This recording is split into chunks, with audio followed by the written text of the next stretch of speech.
Hi అండి. Time అయితే 5 అవుతుందండి. ఇంకా వాకిలి ఊడ్చుకొని సాము చల్లుకోవాలి. రోజు సాము చల్లనులేండి. పెండ దొరకదు. రోజు నీళ్ళు మాత్రమే చల్లుతాను. ఈరోజైతే మా ఆయన పెండ తెచ్చారు. ఇంక అందుకే సాము చల్లాలి.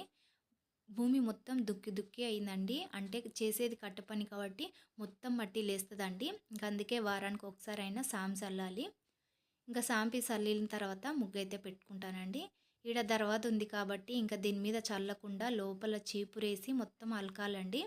ఈ దర్వాజా పైన డిజైన్ ఉంటుంది. ఫినిషింగ్ కూడా చేసి పెట్టిర్రు. అందుకనే దీని మీద నీళ్ళు పడకుండా సాము చల్లుకోవాలండి. అందుకే చీపురుతోని అలికినండి. సాంపి నీళ్ళు పోసుకొని ఇలా అలికి నీట్‌గా చేసుకున్నానండి.